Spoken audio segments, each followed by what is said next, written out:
Ouais, donc je voulais continuer sur mon parcours de thérapie, de développement personnel, peu importe. Donc j'avais plutôt un état dépressif latent. J'étais fatigué, mais en fait, le problème c'est que je m'envoyais plein de sucre, je mangeais n'importe quoi, j'avais pas d'hygiène de vie, pas de sport. Enfin, heureusement, je marchais quand même beaucoup parce qu'à Bruxelles, les transports, en tout cas il y a 20 ans, c'était vraiment pas terrible.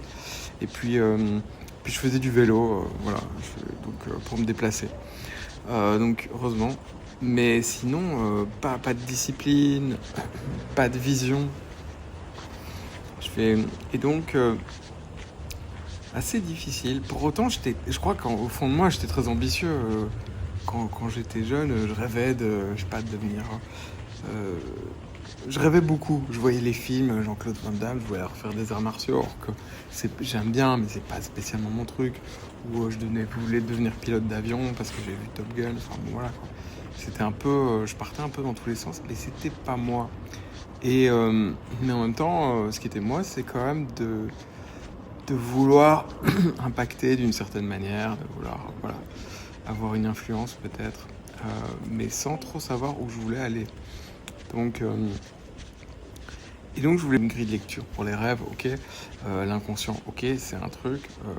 Pour autant, j'ai commencé avec le développement personnel, puis voilà, les 16 personnalités, Jung, vous prenez Ikigai, la fenêtre de Johari, et puis après, je sais pas, même des méthodes de productivité, la matrice Eisenhower, et puis après, j'ai bossé, je crois, chez Fluxis, oui, c'est ça, comme designer, et puis bon, il y avait du coup, le design thinking, le double diamant, Scrum. Donc toutes ces méthodes qui sont plus organisationnelles, mais ça peut être utilisé, vous pouvez utiliser du design thinking, on peut en parler individuellement, enfin c'est super intéressant. Le concept de MVP, de tester des choses, puis de fail fast, enfin voilà. Tous ces trucs, voilà. Enfin voilà. Pour ce qui est des thérapies, franchement, le mieux, c'est déjà la base, quoi. L'alimentation, le sport, une bonne hygiène de vie, puis la thérapie comportementale. C'est-à-dire d'essayer de comprendre vos habitudes, de les changer progressivement, de rajouter du positif.